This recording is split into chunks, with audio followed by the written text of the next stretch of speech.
Ok, listo. Entonces, estamos listos para esta enseñanza. Te agradecemos a Hashem Elohim nuestro, Rey del Universo, por habernos dado a Yeshua el Mesías y la enseñanza del Brit Hadashah. Que esta lectura sea una bendición para nuestras vidas y que podamos aprender tu palabra. Beshem Yeshua HaMashiach. Amén. Bendigan a Adonai, el bendito, bendito es Adonai, el bendito por toda la eternidad. Bendito eres tú, eterno Adonai nuestro, Elohim, Rey del Universo, que nos dio la Torá de verdad y has implantado vida eterna dentro de nosotros. Bendito eres tú, Adonai, dador de la Torá. Beshem Yeshua Mashiach. Amén. Amén y amén. Bueno, familia, entonces vamos a continuar con lo que es la enseñanza de la carta de los Gálatas. La carta de los Gálatas, hoy nos corresponde el capítulo 2, más no sé cuánto vayamos a avanzar en esto. Pero bueno, vamos a dar inicio a estas.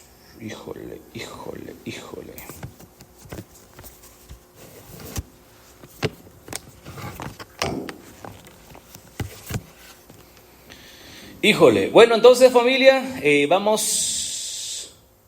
vamos a Gálatas capítulo 2, dijimos. Gálatas capítulo 2.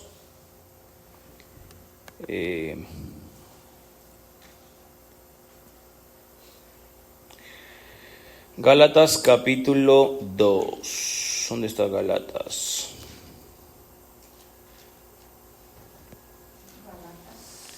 Gálatas chapter 2. Gálatas chapter 2. Aquí está. Ok, Gálatas 10, 11, 12, 17, 19. Ok, aquí está. Entonces, ¿qué pasó acá? Así con calorcita como que sí funcionan la internet. Entonces, una de las primeras cosas que tenemos que tener en cuenta al entrar al capítulo 2 de Gálatas es cuáles son las castas de Roma. ¿Saben qué es una casta? Castas sociales. Por ejemplo, tenemos niveles sociales, diferencias sociales. Tenemos a los esclavos, tenemos a los libertos, tenemos a los patricios. Hay muchas castas que tenemos y todas son importantes al tenerlas en cuenta. Por cierto, Rico Cortés enseña la carta de los Gálatas en el contexto cultural, geográfico y geopolítico. Yo no me voy a enfocar tanto en eso, pero he estado estudiando la carta con Rico también, que es mi maestro. También lo consulté antes de empezar a darles la enseñanza de esta carta para poder utilizar algunos comentarios que él da y asimismo poder tener un poquito más de entendimiento a la hora de que nosotros vamos a estudiar la carta a los Gálatas. Entonces las castas de Roma son las clases sociales, lo cual el mundo antiguo se regía por ellas. Es decir, que el mundo antiguo se regía por las castas sociales. Entonces dijimos que las castas sociales son las clases sociales, sociales de Roma. No tenemos mucha información en cuanto a recursos en español, lo cual se nos dificulta un poquito más para poder entender el contexto cultural del mundo antiguo, especialmente el contexto cultural del mundo romano antiguo y de Gálatas. La mayoría del tiempo nosotros vamos a encontrar recursos en inglés.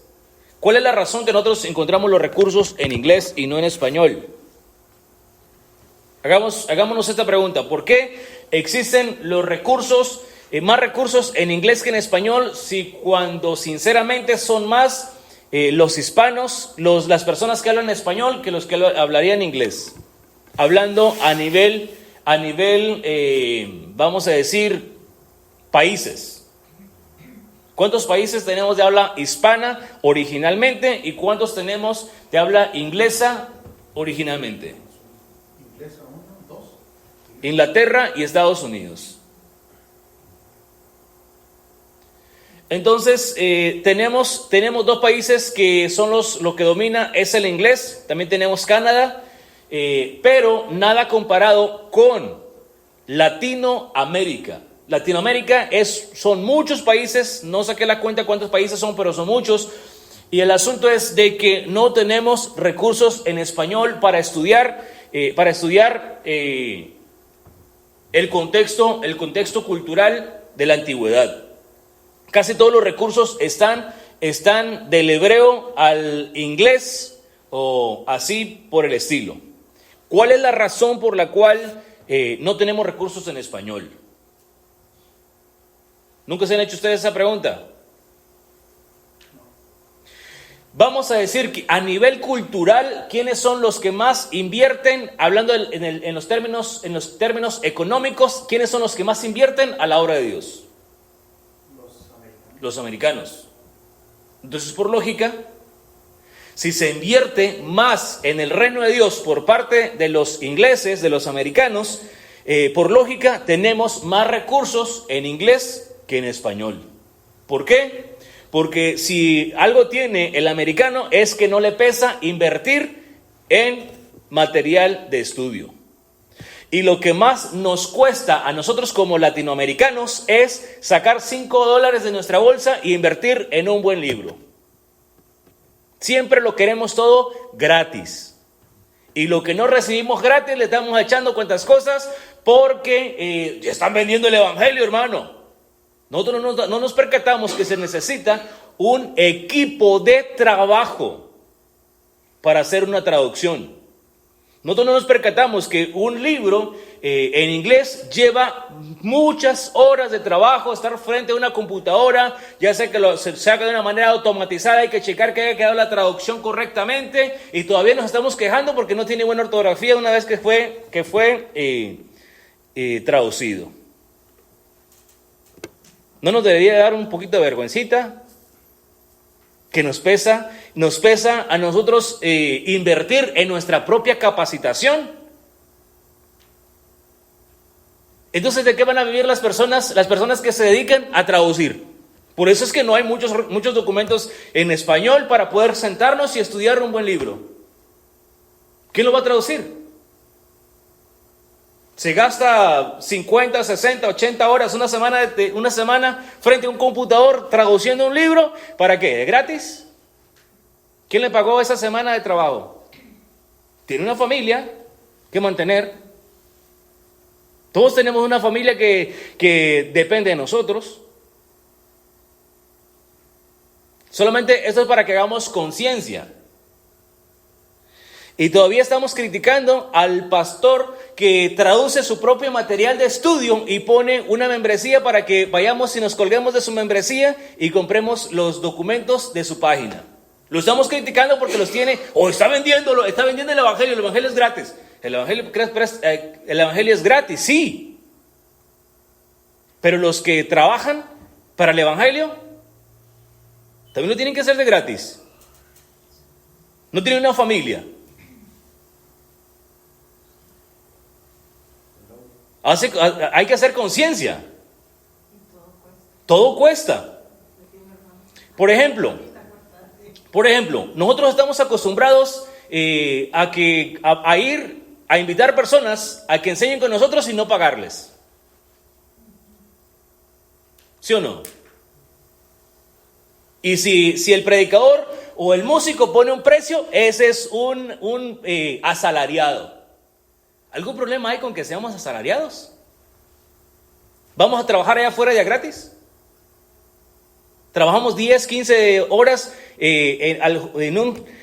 para una empresa de, no sé, de construcción o lo que sea, y lo hacemos ya gratis. Lo hacemos por un salario, por un sueldo. ¿Sí o no? Entonces, ¿por qué dentro del Evangelio no queremos cooperar con los que se la rifan, como decimos, para llevar el Evangelio?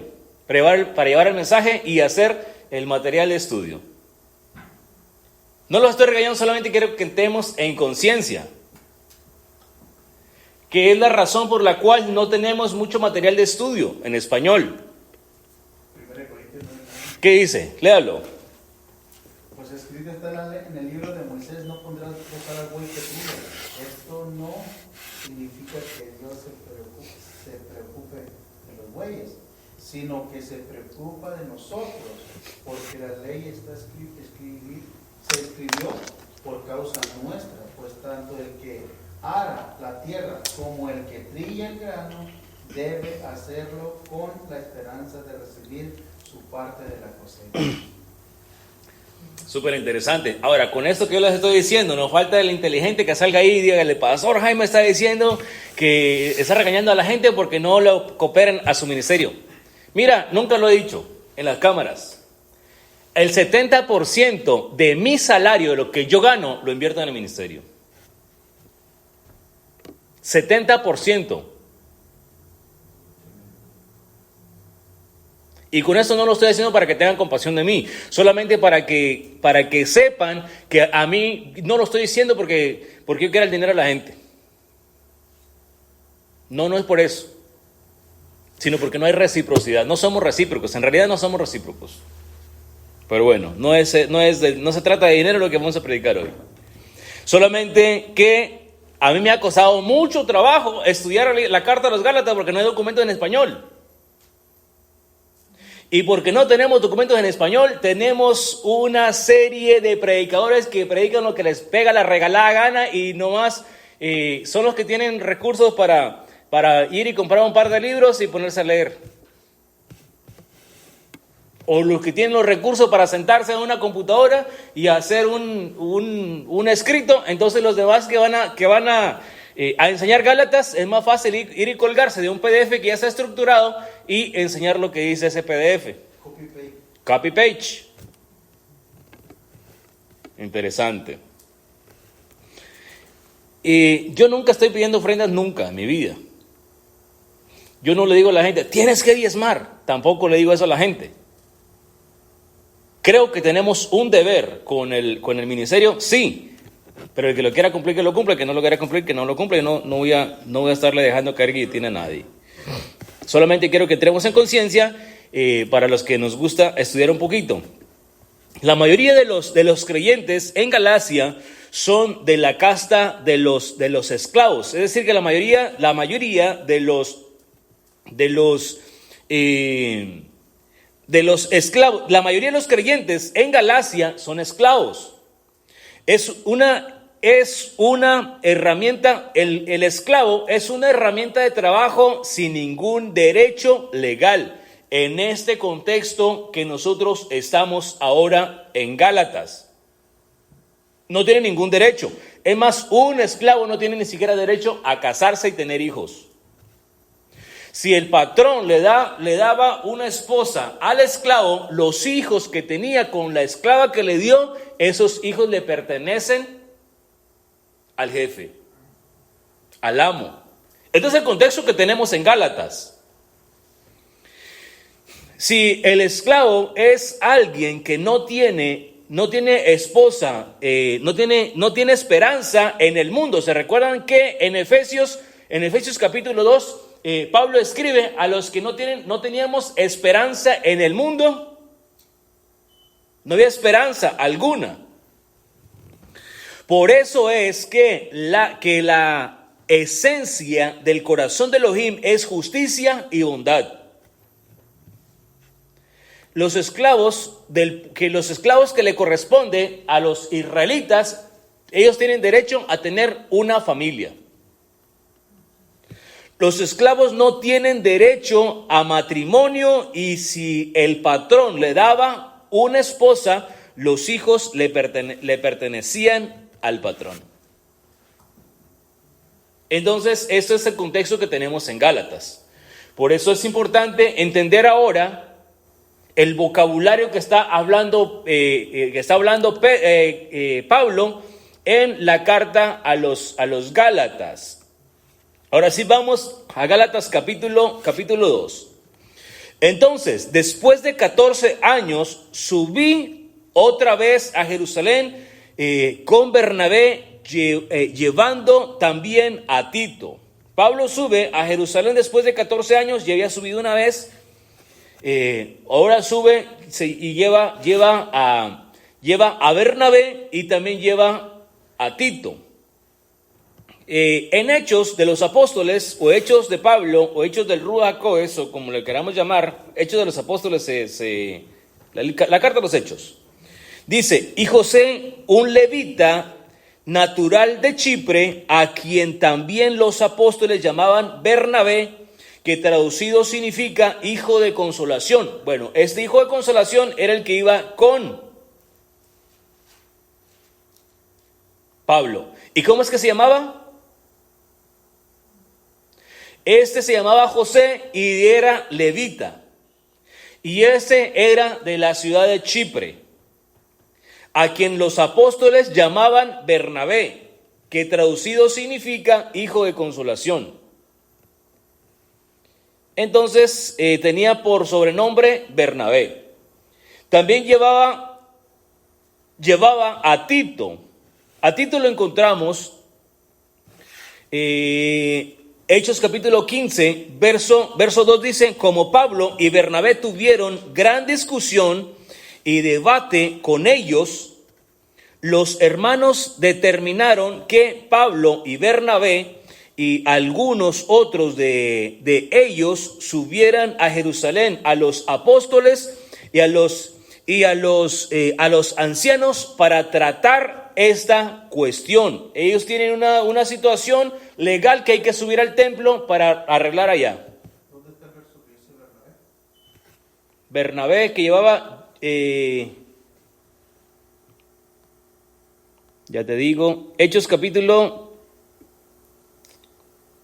4, verso 36. Y José, un levita natural de Chipre, a quien también los apóstoles llamaban Bernabé, que traducido es hijo de consolación.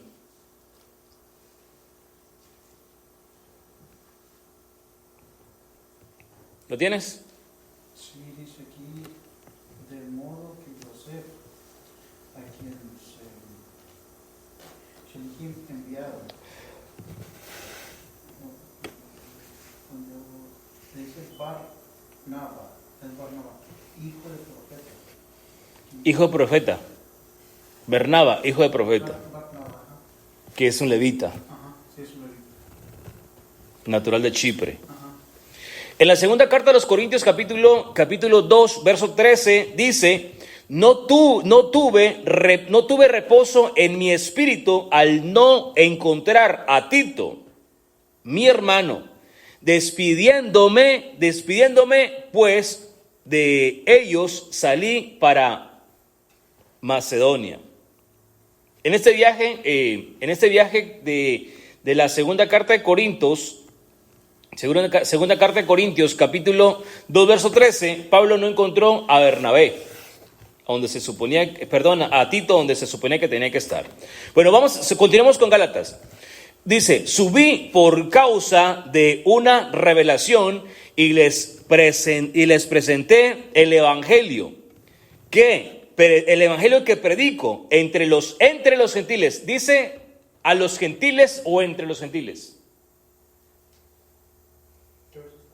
En el verso 2, Gálatas 2:2. Porque aquí es importante entender si está hablándole a los gentiles o está hablando entre los gentiles, que son dos conceptos completamente diferentes. Entre los gentiles está diciendo. Entre o a los.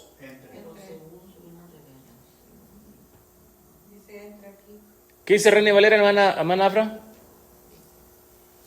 Dice, pero subí según la revelación y para no poder haber corrido en vano, les puse en privado a los que tenían cierta reputación. No dice de entre los gentiles ni de los gentiles en el verso 2.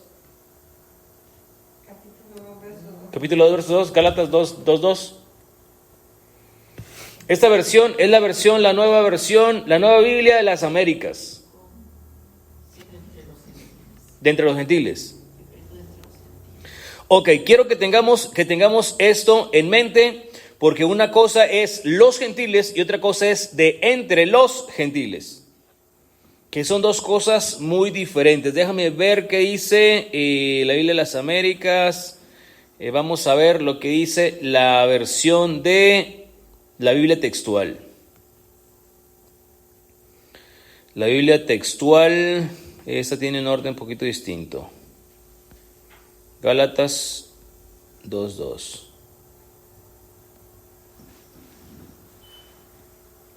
Y subí según una revelación y les expuse el evangelio que proclamo entre los gentiles y en privado a los que tenían por importancia. Los que tenían por importancia, ¿quiénes son los importantes? No sea que estuviera corriendo o hubiera corrido en vano. Entonces, Pablo viene a este lugar, subió a Jerusalén con Bernabé, llevó a Tito con ellos. Entonces subí por causa de una revelación, es decir, él recibió por revelación de parte del Eterno que tenía que ir a Jerusalén. Esto lo podemos, bueno, no lo vamos a mirar ahora. Y les presenté el evangelio. ¿A quiénes? El evangelio que predico entre los gentiles, pero lo hice en privado a los que tenían alta reputación para asegurarme de que no corría ni había corrido en vano. Entonces, Pablo no viene a toda la congregación de Jerusalén, sino viene a los dirigentes de la congregación, a Jacob, a Pedro y a Juan. A estos son a los que él viene y los pone al tanto de lo que él está enseñando entre los gentiles. No a los gentiles, sino entre los gentiles. Según ese verso, es entre los gentiles. Entonces, si es entre los gentiles, no es a los gentiles, sino es entre los gentiles. Por eso es importante, los que no miraron la introducción, vayan y vean el video de la introducción. Ahí hablamos quiénes eran los Gálatas y cuál es la definición de los Gálatas. Que también estamos hablando de los dispersos de Israel entre Galacia. De hecho, la primera carta de Pedro, capítulo 1, verso 1, dice: Pedro, apóstol de Yeshua Mashiach, a los expatriados, a los dispersos en el Ponto, en el Galacia, en Capadocia, Asia y Bitinia. Entonces, a estos dispersos es a los que realmente se les está hablando aquí en Gálatas. Entonces dice el verso 3: pero ni aun Tito, que estaba conmigo, fue obligado a circuncidarse, aunque era griego. Ahora, aquí el tema no es la circuncisión, sino es obligarlos a circuncidarse. Que esto también se traduce como judaizar, o sea, poner la circuncisión como un mecanismo de salvación, que es lo que estaba sucediendo en diferentes congregaciones. De hecho, esto estaba pasando aquí en Galacia. Entonces dice que estaba conmigo, ni fue obligado a circuncidarse, aunque era griego. Pregunta: ¿quién es un griego? ¿O quién era un griego en el contexto cultural de Galacia y Roma? Tarea. Un griego, cuando se habla de los griegos o de entre los griegos, no necesariamente estamos hablando de gente paganizada. Estamos hablando en la cultura romana o en la cultura del primer siglo, se le llamaba griegos a todos los estudiosos o a todos los conocedores.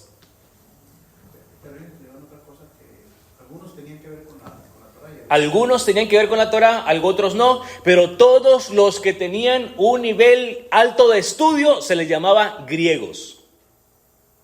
No estamos hablando de una línea genética griega, sino estamos hablando de personas con altos niveles de conocimiento. Puede ser judío, se le llamaba griego. Puede ser romano, se le llamaba griego. Puede ser galano, se le llamaba griego. Se podía ser de Corinto, se le llamaba griego. Los que tenían alto nivel de conocimiento. Alejandro Magno era... No, Alejandro que tenía los debates con Pablo. Él era... estamos hablando del gobierno, del gobernante. Ellos están considerados como griegos. Porque cuando estamos hablando del término griego, no estamos hablando de un orden genético. Aunque él puede ser que tiene un orden genético. Pero estamos hablando de personas que tienen altos niveles de conocimiento. O que tienen mucho conocimiento, que tienen conocimiento. Entonces Tito, él era griego. Pero no él era judío, pero era griego. ¿Cómo estaba eso? Su padre era griego, pero él era conocedor. Él era un hijo de una judía, él era judío por madre.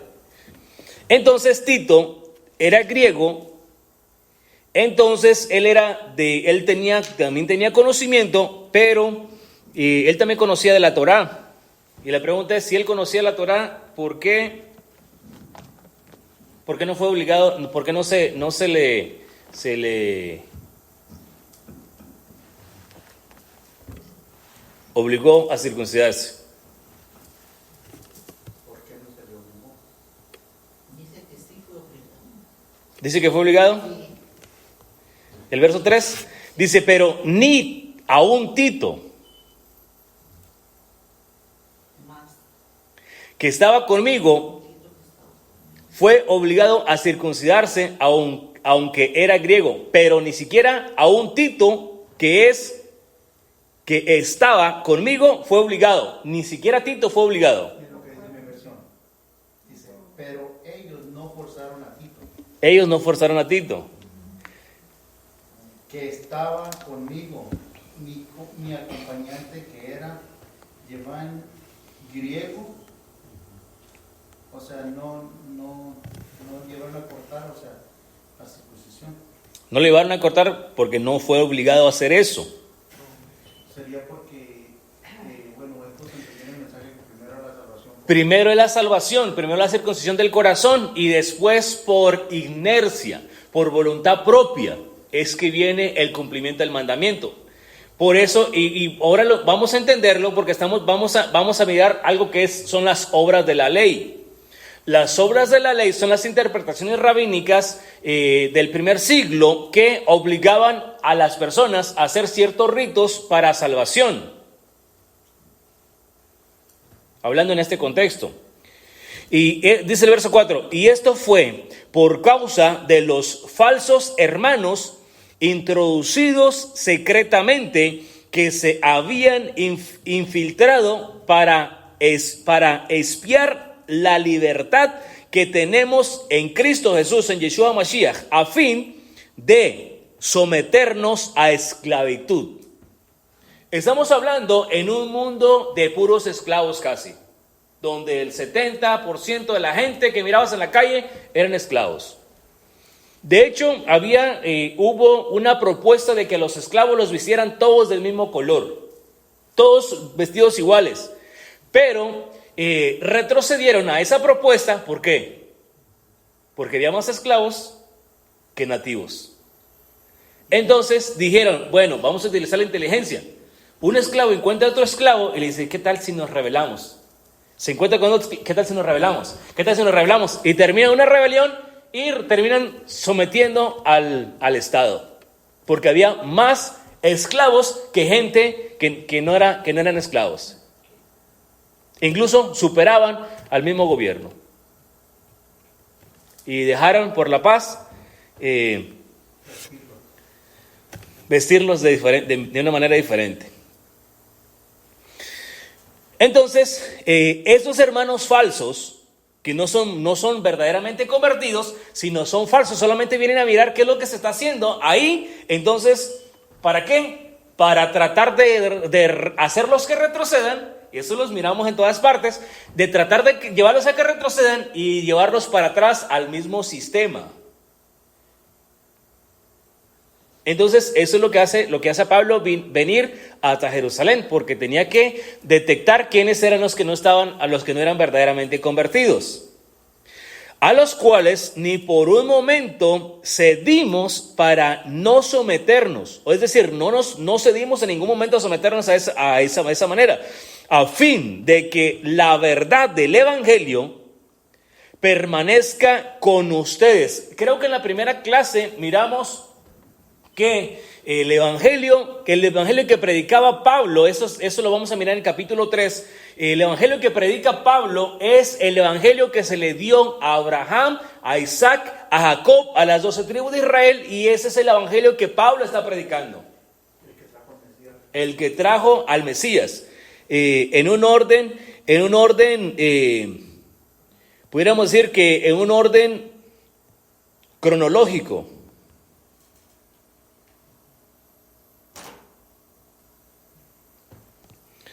Mándale un mensaje a José y dile que ya estamos, que se conecte, que venga, igual. Entonces, esto es algo sumamente importante de poderlo entender. Todo el mes de diciembre nos vamos a estar conectando a las 3 de la tarde y posiblemente el segundo y el tercer Shabbat de enero. Vamos a estarnos viniendo a las 3 de la tarde porque se hace noche a las 4 de la tarde. Entonces, para que no se nos haga tan noche para salir de acá. Entonces, esto fue por causa de los falsos hermanos, que estos había falsos hermanos por todas partes. En Hechos capítulo 15, verso 1 dice: algunos que llegaron de Judea enseñaban a los hermanos, si no se circuncidan conforme al rito de Moisés, no pueden ser salvos. Es decir, ponen la circuncisión como un requisito para salvación. Entonces tendrían que haber regresado el tiempo y ir hasta Abraham y circuncidarlo primero antes de empezar a escuchar la voz de Dios. Porque Abraham no se le dio la circuncisión hasta que ya estaba en sus últimos años. Entonces, Hechos capítulo 15, verso 24 dice: puesto que hemos oído que algunos de entre nosotros, a quienes no autorizamos, los han inquietado con sus palabras, perturbando sus almas. Entonces, esto es lo que nosotros la problemática que tenemos aquí, que hay personas entonces entre los creyentes que traen un mensaje diferente. Si no se circuncidan no pueden ser salvos, y los llevan a los ritos, dice que al rito de Moisés, que yo entienda, porque yo leo en mi Biblia, la circuncisión no pertenece a Moisés, el rito no pertenece a Moisés.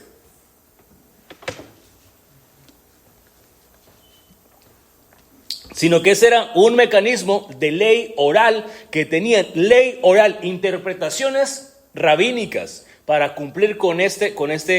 Ahora, yo no estoy diciendo que no sea la manera correcta que lo hacen, no estoy diciendo eso, tampoco no lo voy a cuestionar, pero lo estaban poniendo como salvación, y eso no tiene nada que ver con salvación.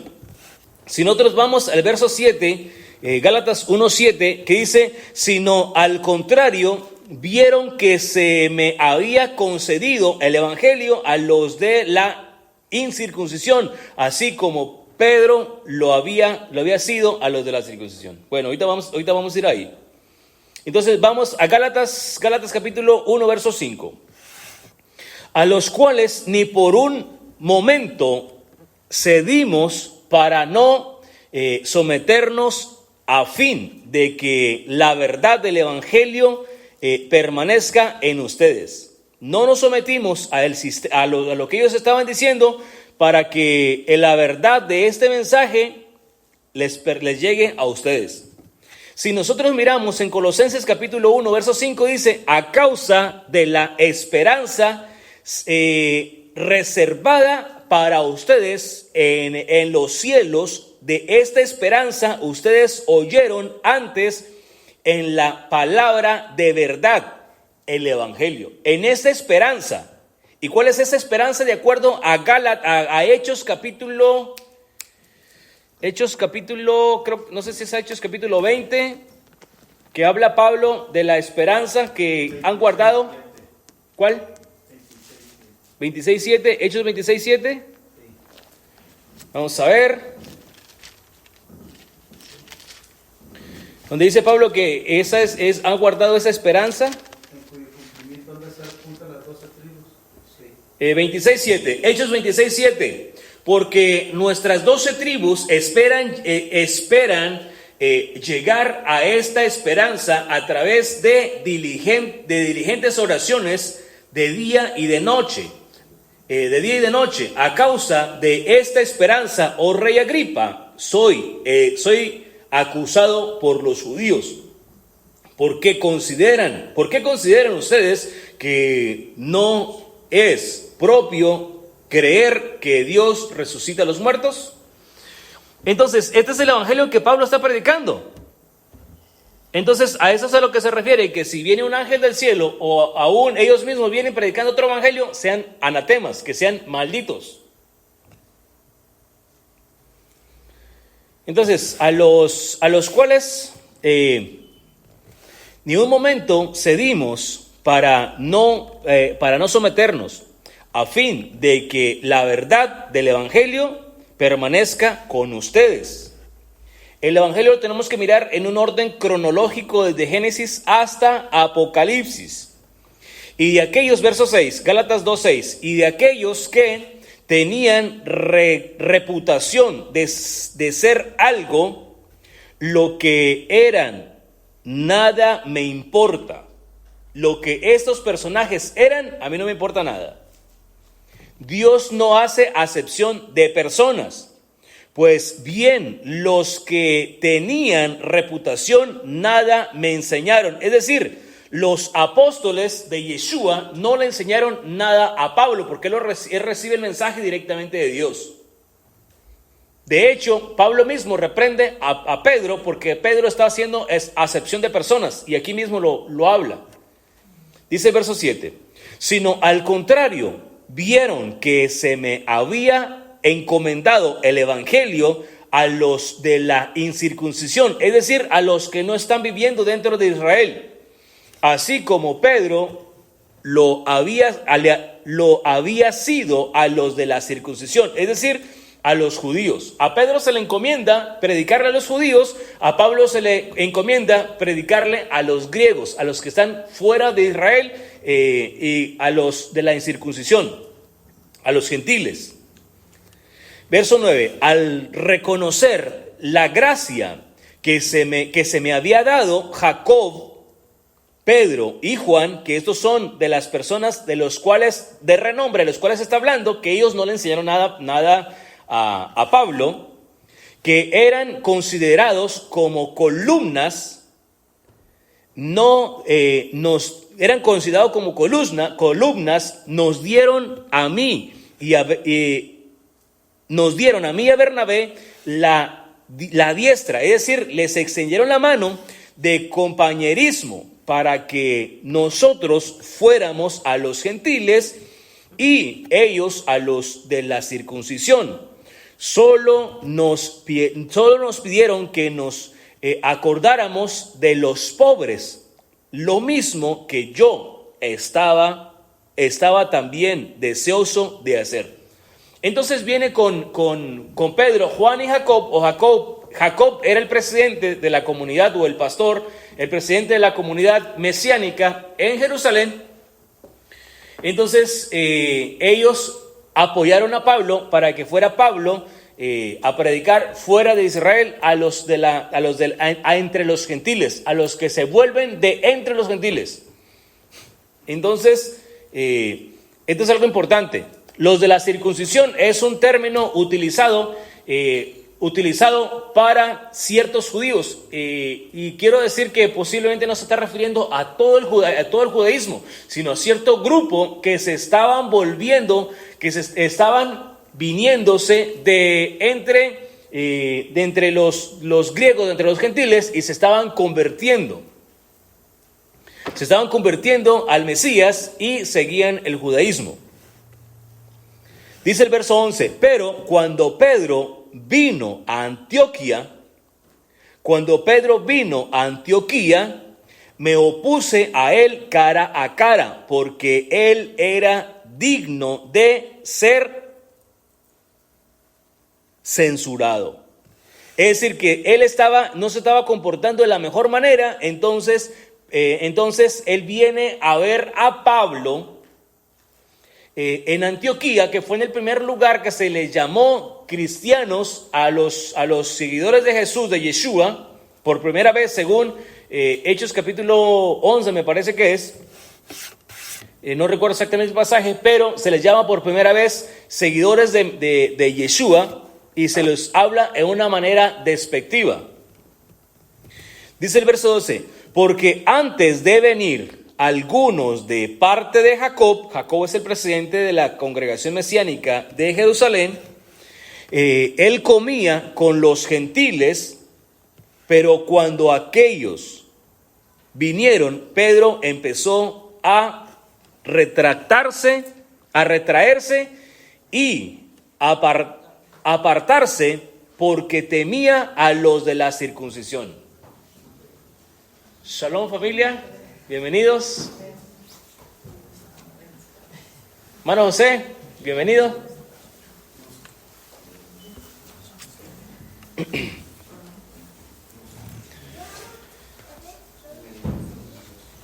Bienvenidos.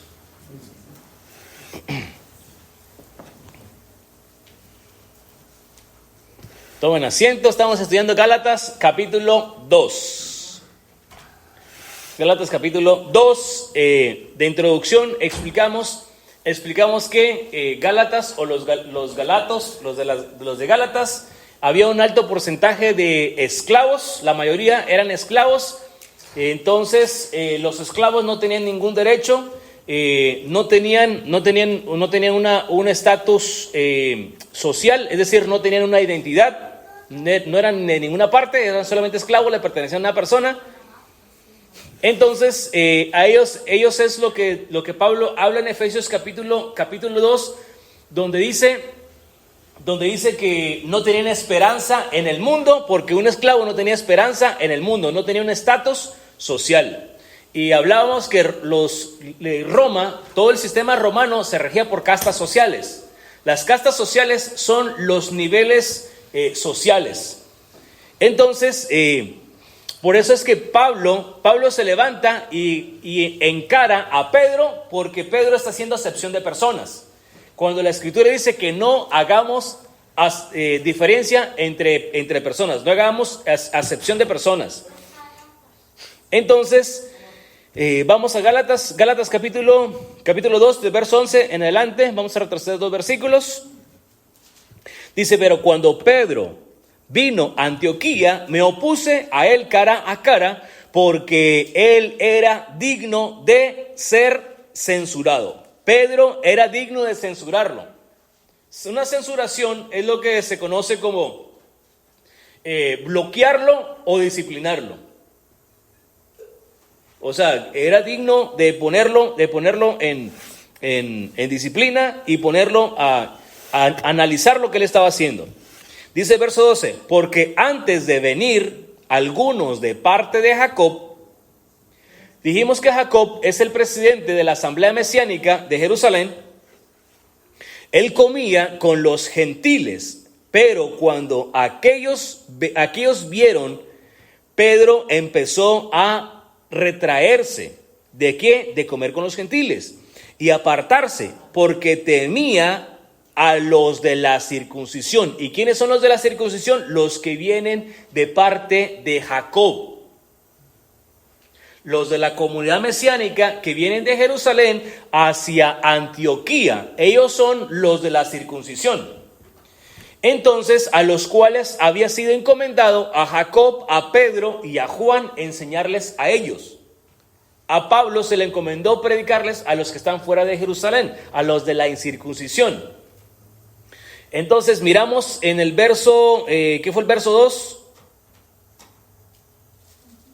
En el verso 2 que ni siquiera, no, el verso 3, que sin embargo ni siquiera Tito, siendo griego, y explicamos que un griego en el contexto cultural del antiguo mundo, un griego era una persona con alto conocimiento. No tiene que ver con un estatus genealógico, sino tiene que ver con un estatus en conocimiento, una persona estudiada. O ese es un griego, o este está estudiado, es un griego. Entonces, ese es el Tito, él era un griego. Su mamá era judía. Bueno, entonces miramos que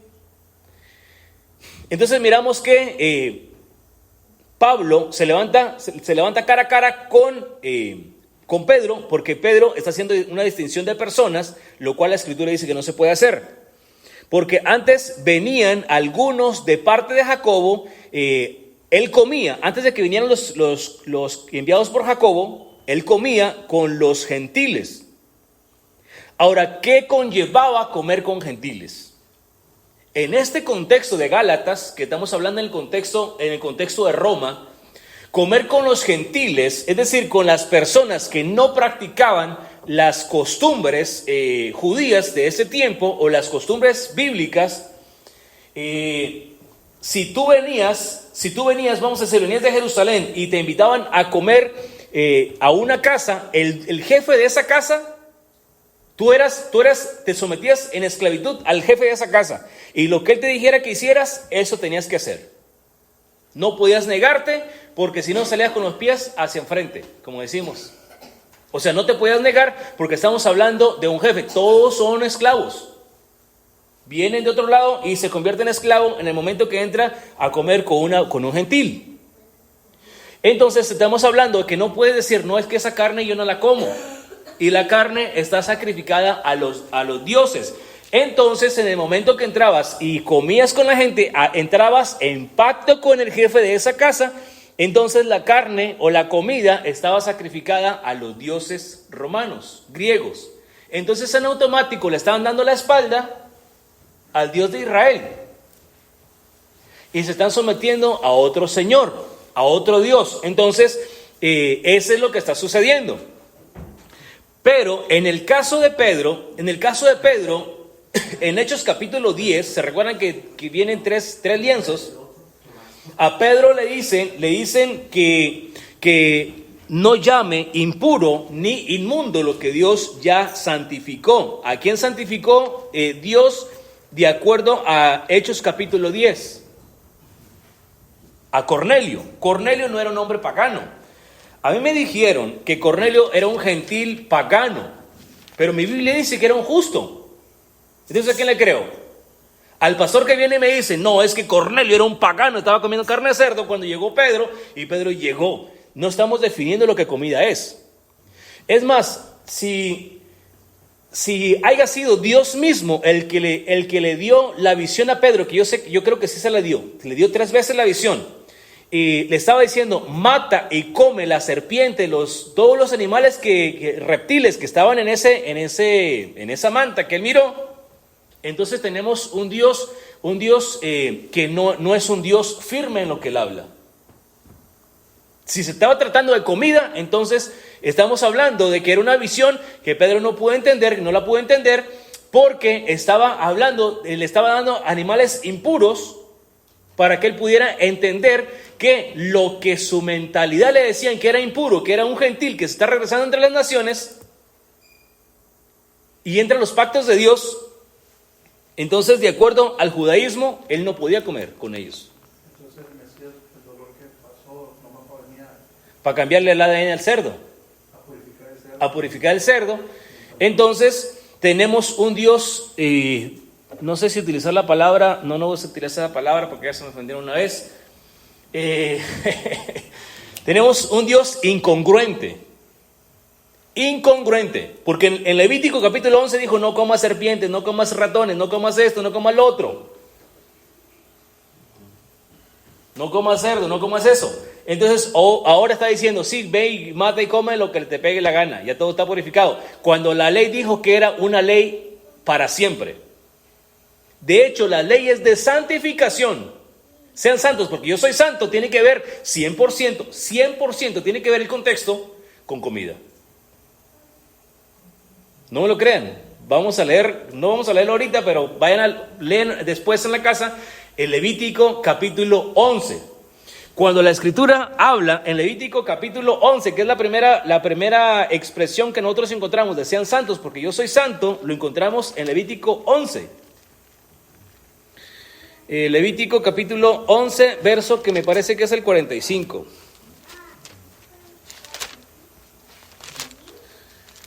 Levítico capítulo 11, verso 43 en adelante. Todo el capítulo está hablando de comida. No se hagan abominables a causa de ningún animal que se arrastra sobre la tierra. ¿Cuáles son los animales que se arrastran sobre la tierra? Entonces dice que si yo me como un animal que se arrastra sobre la tierra, yo me vuelvo inmundo, y lo está diciendo Dios mismo. No se hagan abominables a causa de ningún animal que se arrastra sobre la tierra, no se contaminen con ellos, ni se hagan impuros por causa de ellos, porque yo soy Adonai su Elohim. Por tanto, Levítico 11:44, porque yo soy Adonai su Elohim. Por tanto, conságrense y sean santos, porque yo soy santo.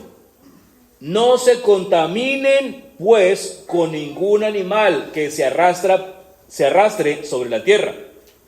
Entonces, si Dios me está mandando a ser santo como Él es santo, y me está dando las cláusulas, o me está dando las instrucciones, cómo me mantenga en santidad para como Él es santo,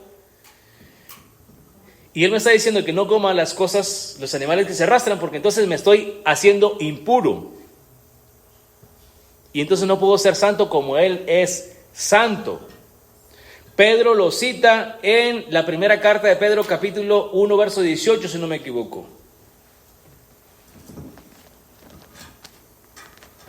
Primera carta de Pedro, capítulo, creo que es 1:18.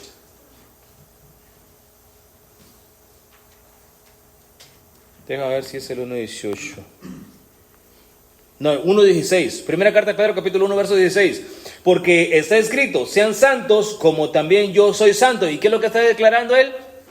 Lo que Pedro está declarando no es nada más y nada menos que Levítico, capítulo 11, verso 44. Interesante. Pero vamos con Cornelio. Hechos capítulo 10, verso 22. Ellos le dijeron a un varón llamado Cornelio, centurión recto y temeroso de Dios. Un hombre recto y temeroso de Dios. Era un hombre que estaba en la sinagoga y de quien testifica todo el pueblo judío. Se le ha dicho en visión, mediante un santo ángel, que mandara para llevarte a su casa para escuchar palabra tuya. Entonces Simón, haciéndolos entrar, les recibió donde se alojaba.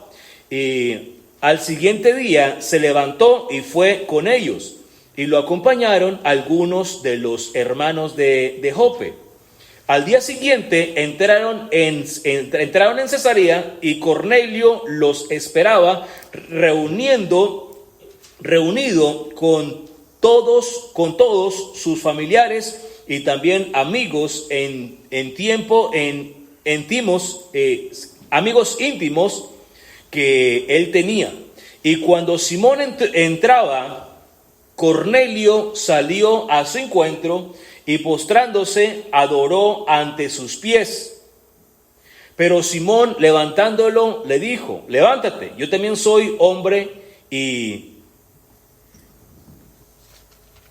mientras hablaba con él, entró y encontró a muchos que habían ido allí. Y les dijo: ustedes saben que no le es permitido a un varón judío asociarse con ningún extranjero por no ser de su propio linaje. Pero a mí Dios me ha mostrado que a ningún hombre llame impuro o inmundo. No está diciendo a ningún animal, sino a ningún hombre. Y esa fue la visión que él tuvo. Se le revela la visión que él tuvo. Entonces, ¿qué es lo que tenemos? Esto es el culto. Tenemos culto imperial y tenemos que todas las cosas, los animales son sacrificados a los ídolos. Por eso es que no se les permite. Y esto no es una ley de la Torá, sino es una ley alágica, que son normas rabínicas, normas judías. Pero en la Torá también están los israelitas no podían comer en frente de los egipcios. Sí. Entonces, Pero la razón es por esa, por las diferencias,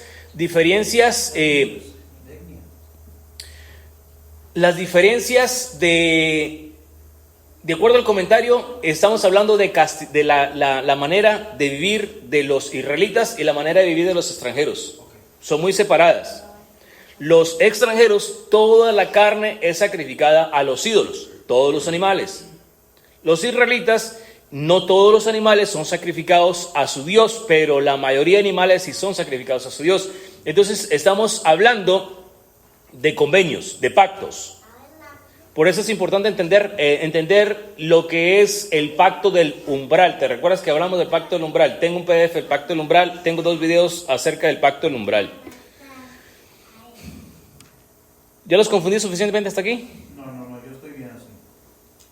Bueno, José, ¿vamos bien? No, vamos bien. Ok, vamos bien. Entonces, regresamos a Gálatas capítulo 2, verso 13. Y el resto de los judíos se le unió en su hipocresía. Entonces, Pedro estaba actuando hipócritamente. Capítulo 2, Gálatas 2:13.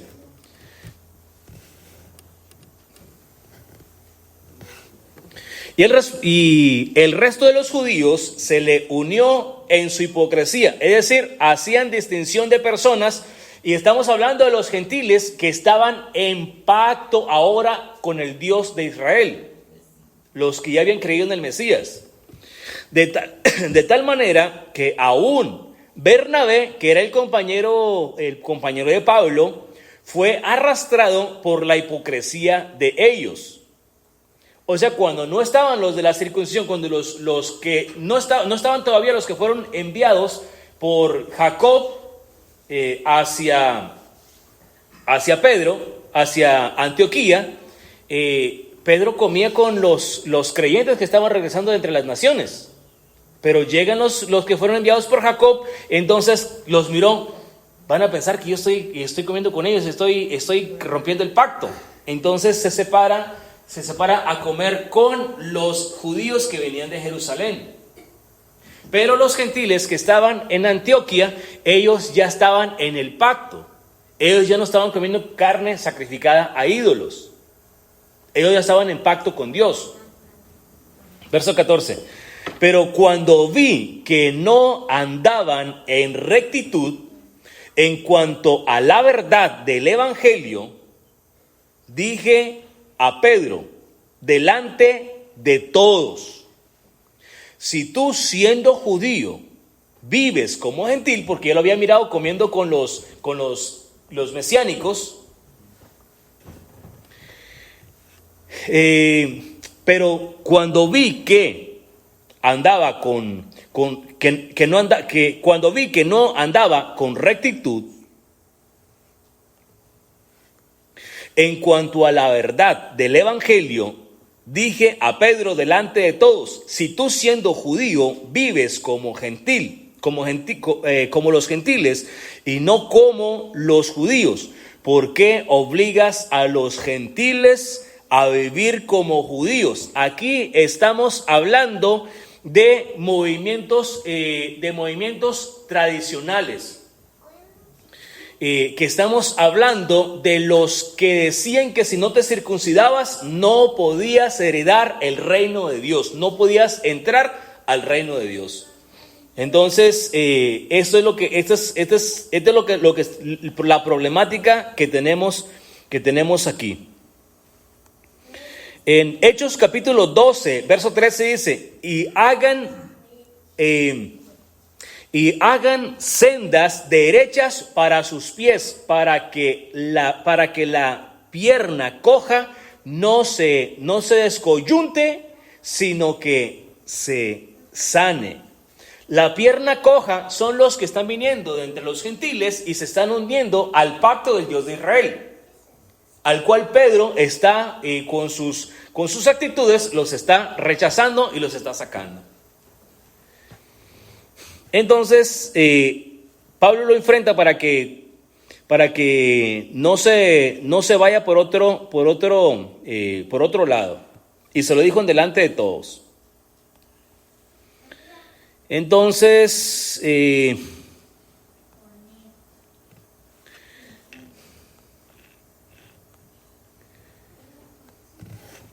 Hechos capítulo 10, verso 28 dice: entonces Pedro les dijo: ustedes saben, porque Pedro está ahora actuando en Gálatas capítulo 2, verso 14, está actuando en contra de lo que ya leímos en Hechos capítulo 10, verso 28.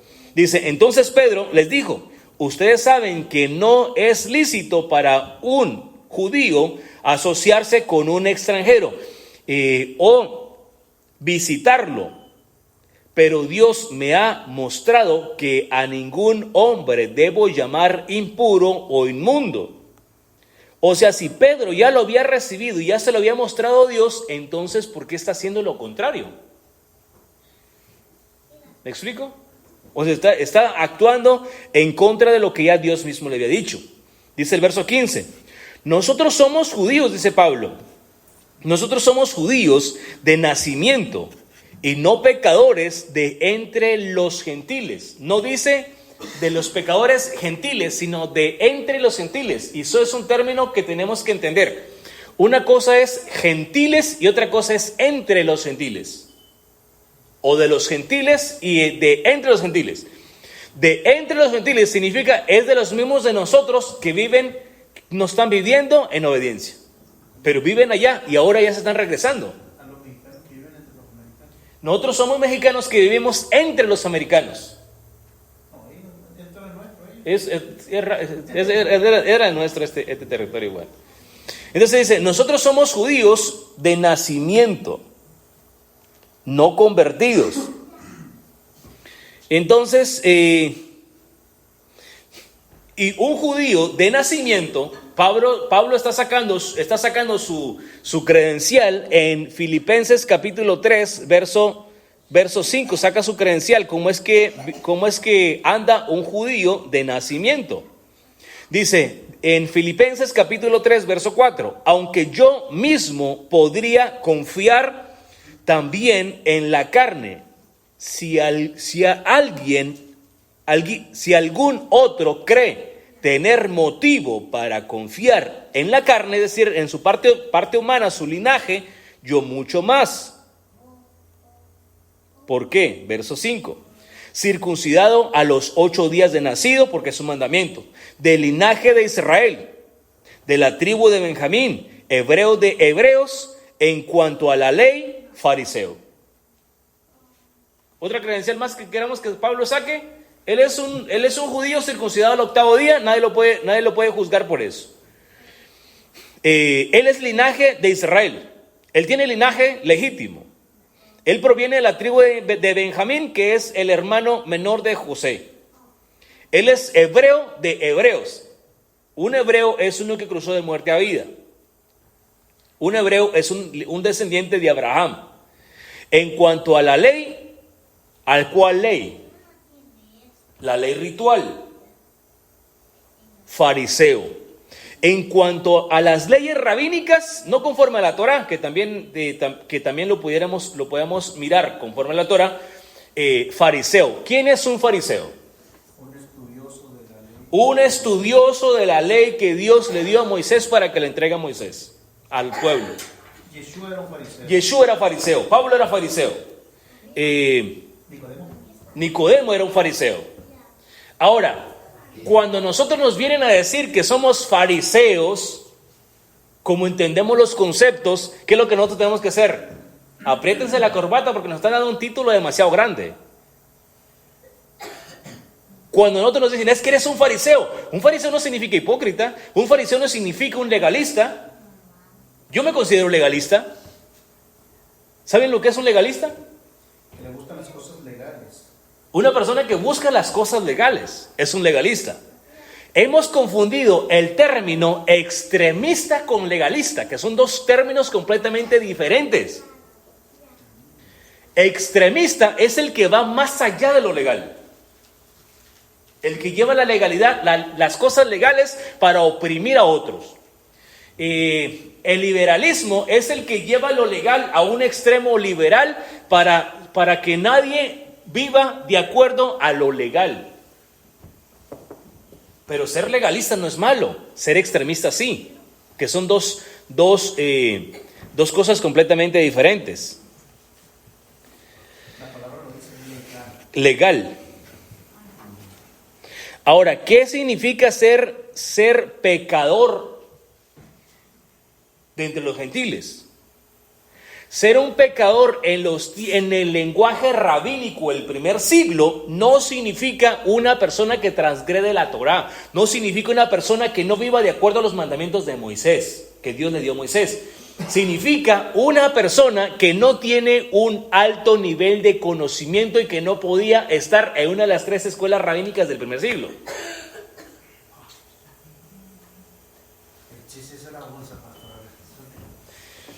Había 3 escuelas rabínicas en el primer siglo y dominaban 2, Hillel y Shammai.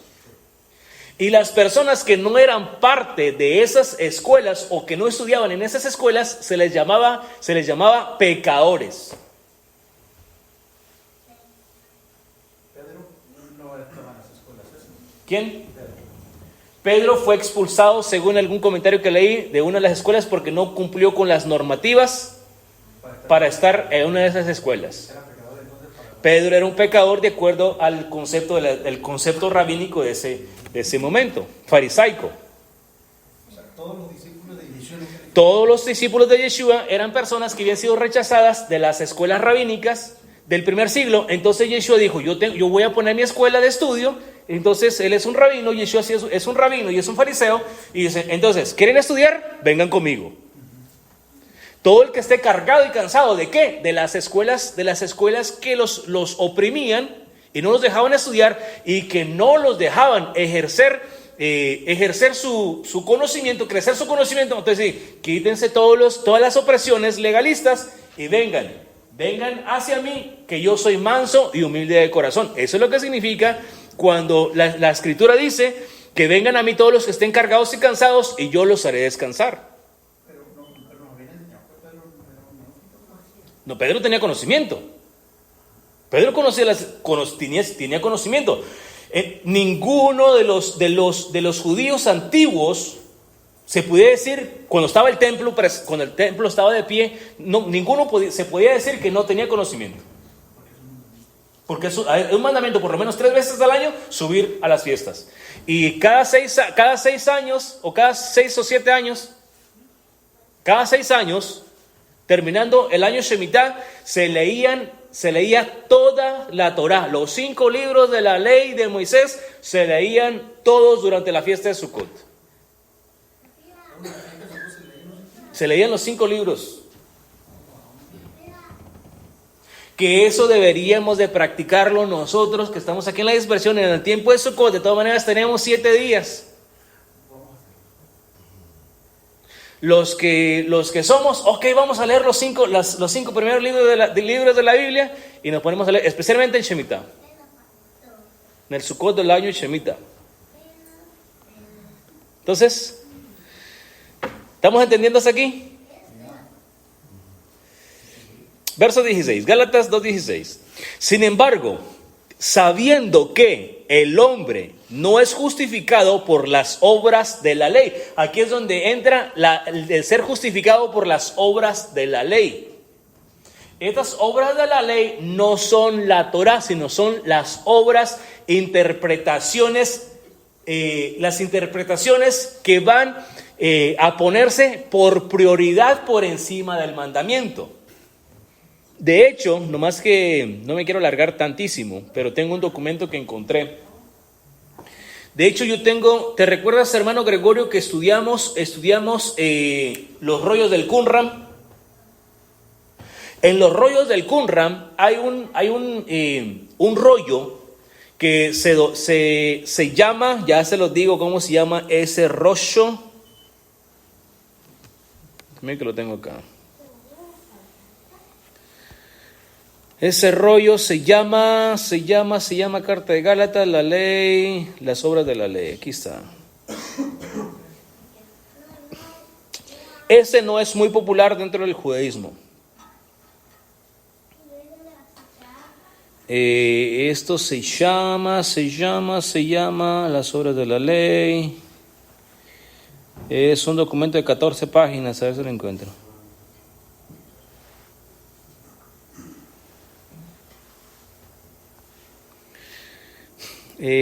Obra de la ley. Estas obras de la ley se conocen como el Miksat Ma'aseh HaTorah, con un acróstico de MMT, el cual es específicamente un escrito de las sectas del Qumran, el cual fue introducido al judaísmo sectario en el primer siglo y desapareció en el segundo y tercer siglo, del tercer y el cuarto siglo. Entonces, este rollo que se traduce como las obras de la ley, que es un escrito, eran normas que tenían los que estaban en las cuevas de Qumran o los del mar muerto. Esto también se conoce como el Qumran. Esta línea de judaísmo se llamaba los esenios. No sé si eran los esenios. ¿Cómo se llamaban los judíos? La línea del judaísmo que creció, donde creció Juan el Bautista. Los esenios. Ok, entonces ellos eran los que tenían estas obras de la ley. Entonces esos creyentes traían esos ideales y son los que vienen a meterlos entre los creyentes. Esto está en el rollo, bueno, es demasiado para leer este documento, pero les puedo mandar el PDF que yo tengo de los rollos del Qumran. Además tengo 2 rollos del Qumran. Uno que agarré un curso sobre los rollos del Qumran y otro que es una de las clases que todavía no terminamos el curso, que hemos estado dando lunes y martes. Entonces, versos 16 y 17 estaban leyendo. Sin embargo, sabiendo que el hombre no es justificado por las obras de la ley, es decir, por las interpretaciones extremistas, sino mediante la fe en el Mesías Yeshua, también nosotros hemos creído en el Mesías Yeshua para que seamos justificados por la fe. ¿Qué significa fe?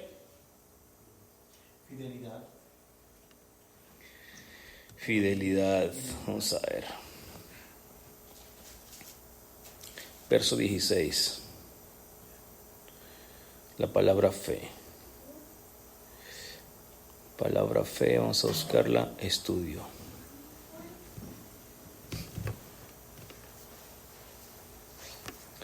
La palabra fe.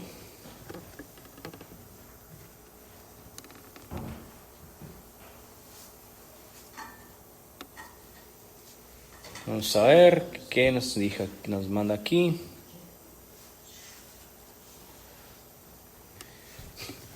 El sustantivo fe corresponde al verbo creer. Si bien es cierto que algunas veces el sustantivo se usa para expresar el contenido de lo que se cree, déjame ver si encuentro la definición aquí. Fe, creer en... La noción de creer en el Antiguo Testamento se expresa primeramente por una palabra hebrea que significa estar seguro o estar cierto de algo. La palabra lleva a la idea de confiar en dar veracidad a un mensaje o confiar en alguno. Déjame ver si encuentro la palabra hebrea traducida literalmente.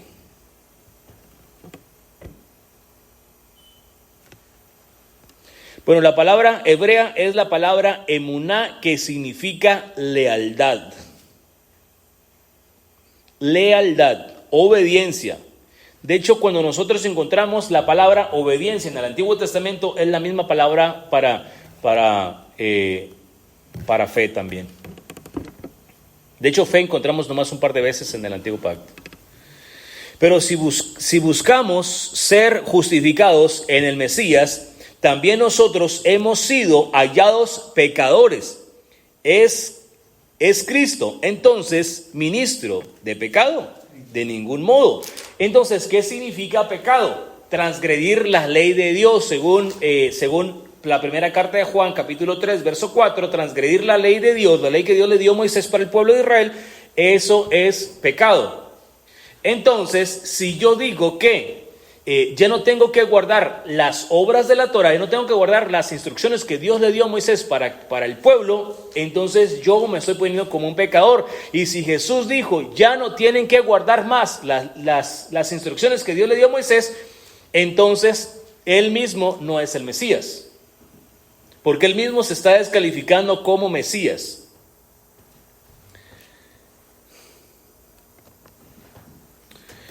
Entonces dice el verso 19, pues mediante la ley yo morí a la ley, a fin de vivir para Dios. Mediante la fe, mediante la ley yo morí a la ley. ¿Cómo yo voy a morir a la ley? Al grado que la ley no tenga nada que acusarme. ¿Y cómo es que la ley no me tiene nada que acusar? Cuando yo la estoy obedeciendo. Pues mediante la ley yo morí a la ley. Romanos capítulo 6 verso 2 dice, de ningún modo nosotros que hemos muerto al pecado, ¿cómo viviremos aún en él? ¿Cómo viviremos todavía nosotros en pecado? ¿Y qué es pecado? Transgredir los mandamientos de Dios. Entonces, si yo ya morí al pecado, ya no sigo más viviendo en pecado, entonces ¿cómo sigo viviendo en pecado? Si yo ya fui liberado de mi vida que me llevaba a transgredir los mandamientos de Dios, ¿cómo puedo seguir transgrediendo los mandamientos de Dios todavía? Si ya fui rescatado de eso. En Romanos capítulo 7, verso 4 dice, por tanto, hermanos míos, también a ustedes se les hizo morir a la ley por medio del cuerpo del Mesías, para que sean unidos a otro, es decir, a Yeshua, aquel que resucitó de entre los muertos, a fin de que llevemos fruto para Dios. que ese es el propósito, que llevemos los frutos para Dios. Entonces el verso 20 dice: con Cristo he sido crucificado, y ya no soy yo el que vive, sino que Cristo vive en mí. Y la vida que ahora vivo en la carne, la vivo por la fe en el Hijo de Dios, el cual me amó y se entregó a sí mismo por mí. Ahora, entonces, si Cristo ya vive en mí, el que manda en mi vida no soy yo, el que manda es Cristo en mi vida, entonces ¿cómo yo puedo seguir quebrantando los mandamientos de Dios todavía? ¿Pero qué es fe? La fe es lealtad. ¿Y cómo se mide mi lealtad? Por obediencia. Obediencia. Si yo no obedezco, entonces yo no tengo lealtad. No hago nula la gracia de Dios, porque si la justicia viene por medio de la ley, entonces Cristo murió en vano. Y realmente nosotros no somos justificados por guardar los mandamientos de Dios. Somos justificados por medio de Yeshua, pero guardamos los mandamientos de Dios porque es la evidencia de que nosotros estamos caminando en el camino de salvación. Es la evidencia. No soy salvo por guardar los mandamientos de Dios. Guardar los mandamientos de Dios es una señal de gratitud. Si yo digo, ¿sabes qué? Yo no puedo guardar los mandamientos de Dios, nadie los pudo guardar debajo del cielo. Yo mismo me estoy haciendo mentiroso. Porque yo les puedo mostrar con la escritura que sí, había personas en el primer siglo guardando todos los mandamientos de Dios. Sí lo sabía. Y el que te diga, nadie pudo guardar nunca los mandamientos de Dios, díganle que se ponga a leer su Biblia. ¿Qué más les voy a mostrar? Lucas capítulo 1, verso 5.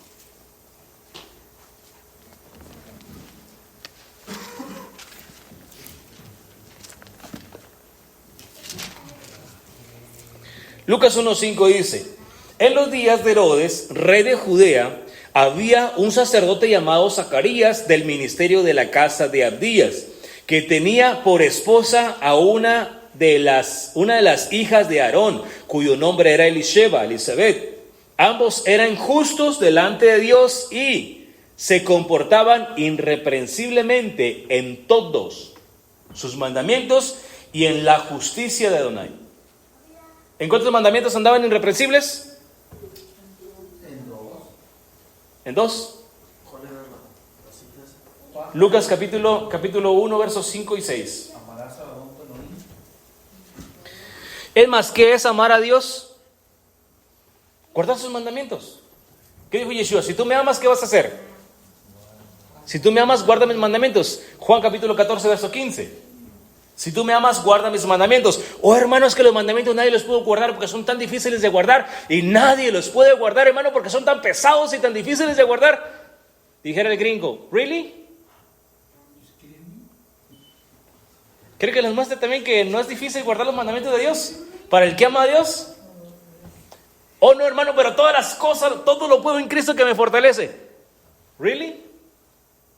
Todo lo puedo en Cristo que me fortalece. Entonces, ¿por qué se me pide que guarde el Shabbat y no lo puedo guardar? Porque nadie lo puede guardar. Entonces, ¿realmente sí puedo hacer todas las cosas porque Cristo me fortalece? ¿O solamente lo utilizo como una excusa? Si Cristo me fortalece en todo, entonces no se me tiene que dificultar nada. ¿O sí? ¿Suena muy sarcástico a veces o qué? Juan capítulo, primera carta de Juan capítulo, voy a leer 2 pasajes y ya terminé. Primera de Juan capítulo 5, verso 1 al 3. Todo el que cree que Yeshua es el Mesías es nacido de Dios, y todo el que ama al que engendra, ama también al que es nacido de Dios, de él. En otras palabras, si yo amo a Dios, lo manifiesto amando a las criaturas de Dios. En esto sabemos nosotros que amamos a los hijos de Dios, a nuestro prójimo, cuando amamos a Dios y ponemos por obra sus mandamientos. Entonces yo sé que amo a Dios cuando yo amo a mi prójimo, porque estoy guardando un mandamiento. Dice el verso 3, porque en esto consiste el amor a Dios, que guardemos sus mandamientos, y sus mandamientos son tan difíciles que nadie los puede guardar. Ajá. ¿Dice eso? No son gravosos. Porque en esto consiste el amor a Dios, que guardemos sus mandamientos, y sus mandamientos no son gravosos, no son pesados. Primera carta de Juan capítulo 5 verso 3. Entonces, ¿cómo es que nadie puede guardar los mandamientos de Dios? Perdón, una pregunta. Sí. Porque dice que los mandamientos de Cristo y los mandamientos del antiguo pacto, ¿no? Es que Cristo no vino a dar ningún mandamiento. Bueno, hay un mandamiento que Jesús dijo, les doy un nuevo mandamiento, ¿sí o no dijo eso? Está en Juan capítulo 13. Vamos a leer. Habla que la ley de Cristo, ¿cuál es la ley de Cristo? Porque eso es diferente, pero es que decía que no adulterarás, pero os digo que cualquiera que mira a una mujer para codiciarla, Ese se llama cerco. Se llama cerco de la Torah. Ok, esos son los cercos protectores de todos los maestros de la Escritura en la antigüedad. Pedro lo hacía, Pablo lo hacía, Yeshua lo hacía, los fariseos lo hacían. ¿Y oíste que fue dicho? ¿Por dónde fui? ¿Escuchaste que fue dicho? Los rabinos lo dijeron. Pero yo les digo, eso se llaman cercos protectores. Eso lo enseñamos en una de las clases que hicimos el lunes o martes. Esa clase es Yeshua, el judaísmo y los fariseos, algo así se llama, esa enseñanza. Ahí estuvimos enseñando eso. Esos son cercos protectores de las Escrituras. Por eso es importante conocer los lenguajes, los hebraísmos, las expresiones idiomáticas. Realmente, la ley de Cristo, aunque utiliza el término en las Escrituras, la ley del Mesías o la ley de Cristo, la ley de Cristo no es más que ser salvos por gracia. ¿Y en la Biblia encontramos a alguien que ha sido salvo por gracia? Noé, ¿por qué fue salvo? Por gracia. Pero en el caso de Yeshua se estuviera contradiciendo si hubiera venido a dar una ley de la Moisés. Porque Yeshua dice, no sé si en 1 Juan 2:7 dice, un mandamiento les doy, el antiguo. Dice, no, un mandamiento nuevo. Un nuevo mandamiento les doy. Yeshua lo dijo en Juan capítulo 13. No, Sí, lo que tú estás diciendo está en cierta parte donde dice, primera carta de Juan capítulo 2 verso 7. sí, pero hay uno que dice, yo no vine a hablar por mi propia cuenta, sino que lo que el Padre me dio que hiciera. Busca ese pasaje y lo leemos hoy. Entonces, Juan capítulo 13, verso 34. Bueno, vamos a leer desde el verso 31. Entonces dijo Jesús, ahora el Hijo del Hombre es glorificado, y Dios es glorificado por medio de él. ¿Por medio de quién? Del Hijo del Hombre, el Hijo de Dios, de él, de Yeshua.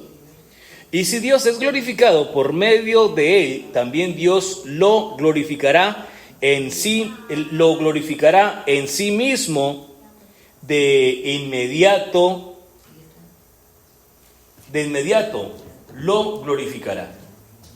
Verso 33. Todavía estaré un poco con ustedes, hijos míos, y me buscarán, pero como he dicho a los judíos. Y cuando está hablando de los judíos, no está hablando del pueblo judío, está hablando de los líderes. También a ustedes les digo, ahora, a donde yo voy, ustedes no pueden venir. Y le dijeron, ¿a dónde va? ¿Con los griegos? Les doy un nuevo mandamiento, que se amen unos a otros, de la manera que yo les he amado. Ámense también ustedes unos a otros. Por esto todos sabrán que ustedes son mis discípulos, si se tienen amor unos con los otros. Entonces, este es un mandamiento nuevo, ¿correcto? ¿Qué significa nuevo en el lenguaje hebreo? No sé en qué parashá expliqué eso y está en el comentario. Juan 12, 48, 49. ¿Cuál? Juan 12, 48. ¿Qué dice? El que me rechaza no recibe mis palabras, tiene quien lo juzgue. La palabra que he hablado, esa lo juzgará en el día final. Porque yo no he hablado por mi propia cuenta, sino lo que el Padre mismo que me ha enviado me ha dado mandamientos sobre lo que he de decir y lo que he de hablar. Y sé que su mandamiento es vida eterna.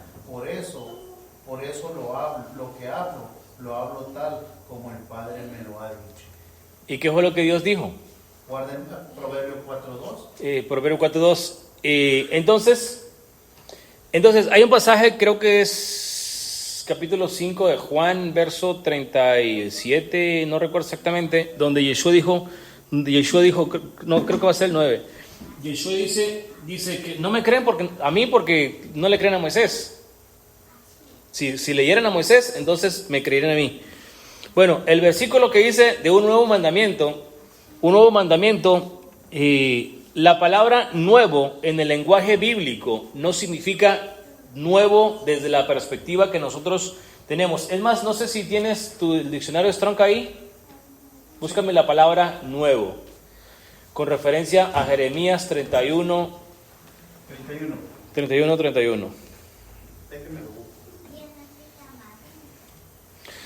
Entonces, la palabra nuevo también se significa restaurado, de acuerdo al diccionario, restaurado, renovado, reparado, reconstruido.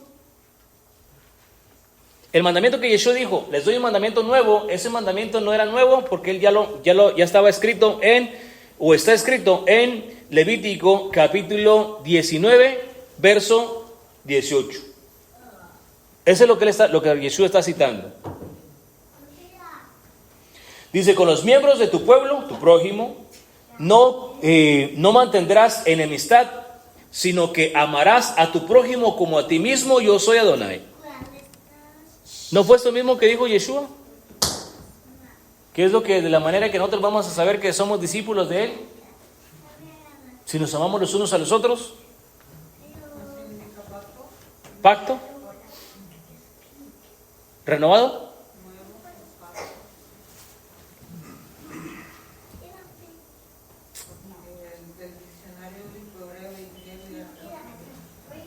Ok, lo traduce como pacto. La palabra nuevo.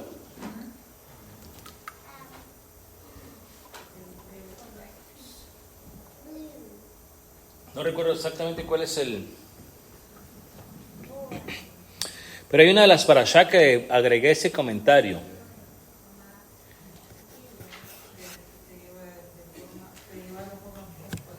Entonces, cuando Yeshua dice, yo les doy un nuevo mandamiento, lo que Yeshua está diciendo, yo renuevo hoy el mandamiento que está escrito en Levítico capítulo 19, verso 18.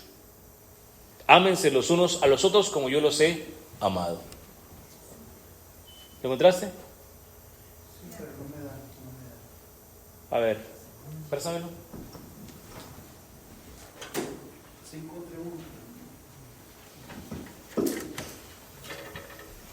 Aquí está el número. Y ya tengo en el 23, 19 por ahí. Ok.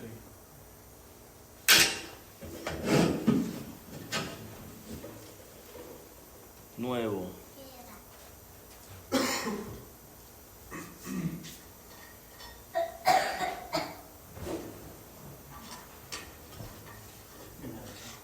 Jeremías 31. Es el Strong H 2319.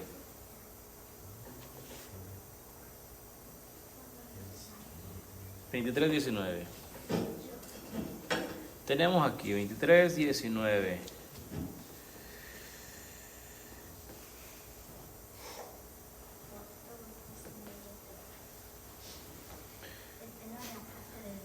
Cosa nueva. Bueno, viene de la raíz del del 23:18. Vamos a ver, 23:18.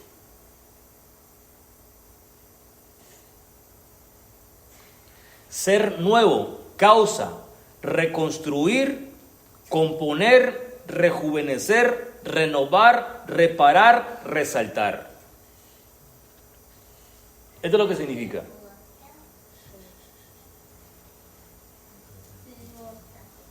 Ser nuevo, reconstruir, componer, rejuvenecer, renovar, reparar o restaurar. Eso es lo que significa la palabra nuevo desde el lenguaje hebreo. Aquí en 18. Te da un numerito ahí y esa es la raíz que viene la palabra.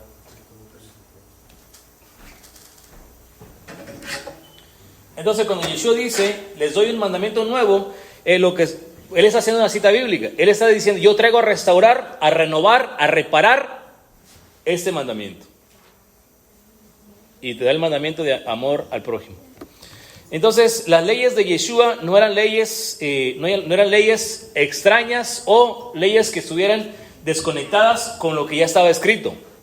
Porque Yeshua traía una misión. Por eso es importante conocer igual lo que es la carta de divorcio dentro del contexto de las dos casas de Israel, porque si nosotros entendemos las dos cartas, la carta de divorcio, y es más, hermano José, vamos a estudiar eso porque es importante lo que es la carta de divorcio, porque tiene que ver con las leyes de Yeshua, porque te recuerdas que Pablo dijo que él se le dio a conocer el gran misterio. ¿Alguna vez lo has leído? Que dice que se me dio a conocer el gran misterio para dar a conocer este mensaje. Bueno, ese gran misterio, Pablo dice, hablo a los que conocen la ley, a los que conocen el contexto de la ley, me van a poder entender, de otra manera no van a poderme entender. Porque está hablando en cuanto al contexto del divorcio y un nuevo casamiento. Entonces, en ese contexto es que está en lo que son las leyes de Jesús, de Yeshua, las leyes de Cristo. Porque Dios le dio una carta de divorcio al pueblo de Israel, a 10 tribus solamente. No le dio la carta de divorcio a las 12 tribus, sino solamente le dio la carta de divorcio a 10 tribus. Eso lo encontramos en Jeremías capítulo 3, verso 7, 8, por ahí, 8. Entonces, después, en el verso 12, en el verso 3, dice que Jeremías 3:3 dice que el hombre que repudia a su mujer no la puede tomar para atrás porque está mancillando la tierra. En el capítulo 3, verso 8, dice que a Israel se le da una carta de divorcio. Pero después del verso 12, le dice, regresa, yo te voy a tomar otra vez. Entonces, ¿cómo va a tomar para atrás a Israel cuando le dio una carta de divorcio? Porque ya se había ido y se había profanado con otros dioses. Dios no puede hacer eso. Entonces eso conoció como un gran misterio. Entonces, ¿cómo se va a resolver ese misterio? A Pablo se le dio a conocer ese misterio, que eso es lo que tiene que ver con las leyes de restauración.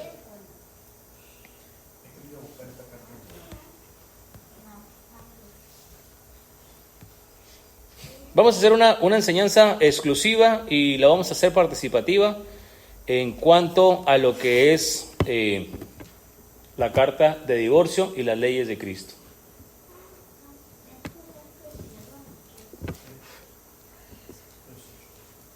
¿Sí?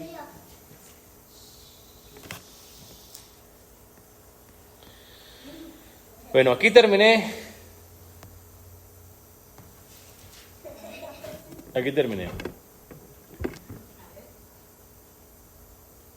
Si les quedaron dudas, eso es muy bueno. Que ahorita podemos contestar otras preguntas. Conforme a las leyes de Cristo, vamos a hacer una enseñanza de eso, nos vamos a sentar y vamos a profundizar un poquito más. En la carta de divorcio también vamos a profundizar un poquito más. Entonces, tenemos claro lo que son las obras de la ley. Las obras de la ley son interpretaciones rabínicas que no tienen que ver con una interpretación real de la Escritura o que son interpretaciones extremistas, al grado que se va por encima del mandamiento. Se toma más importancia a la interpretación que al mismo mandamiento. Eso es de lo cual está hablando Marcos capítulo 7. Y Pablo también está hablando de eso.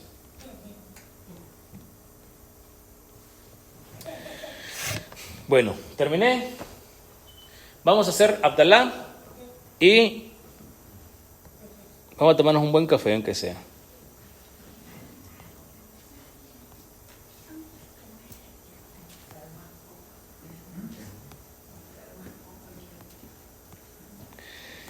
Hermano José, usted me hace preguntas que me ponen a estudiar.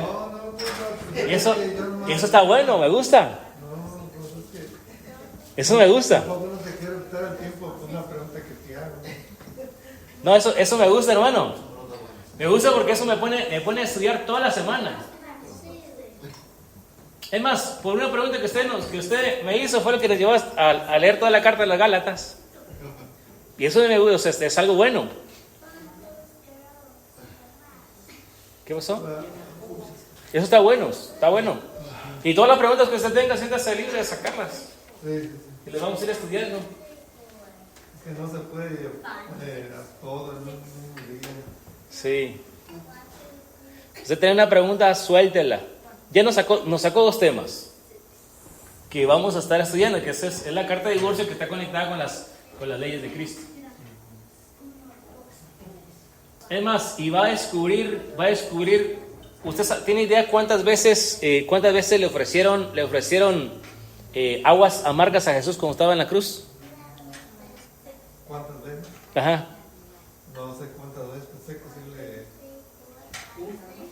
Le ofrecieron, dice mi hermana, le ofrecieron 2 veces. Una vez era vinagre con mirra, que ese es un energésico, es decir, es anestesia, para que no sintiera dolor. La segunda vez solamente le ofrecieron vinagre, que es cuando él tomó el vinagre y él dijo, consumado es, y aspiró, murió. Eso significa, cuando él dijo consumado es, dice que gritó y dijo consumado es. Lo que él gritó fue Gomer. ¿Sabes quién es Gomer? Gomer es la esposa de Oseas. Dado a que la esposa de Oseas representa a Israel, que es la causa por la cual le dan la carta de divorcio. A Israel. Entonces, cuando él dijo consumado es, la deuda está pagada en su totalidad. ¿Cuál deuda? La deuda de Israel para volverlo a rescatar, porque le dio una carta y lo desechó. Para rescatarlo otra vez, tiene que morir. El primer esposo tiene que morir para poder tomarla para atrás. Y ya no la puede tomar. Entonces, eso lo habla Romanos capítulo 7, que dice que ya no morimos por medio de Yeshua, morimos en la muerte de Yeshua y resucitamos para ser de uno nuevo, es decir, de un nuevo esposo, no el que murió, sino el que resucitó, porque el esposo que murió es el que tenía que morir para volver a tomar a la esposa adúltera que se le había dado la carta de divorcio, pero como no la podía tomar de regreso, entonces también la mata y la resucita. Al decir comer, tal vez imposible por tierra no era, ¿no? Pudiera ser.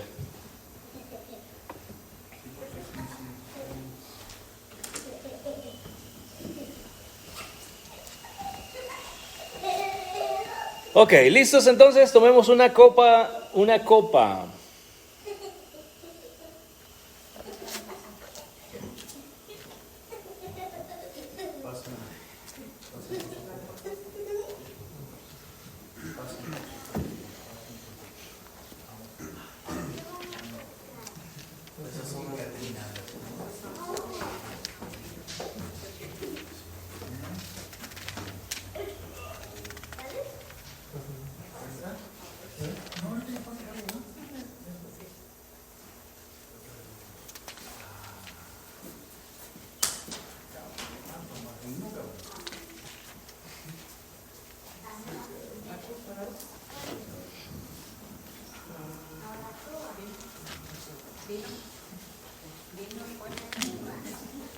Vino fuerte.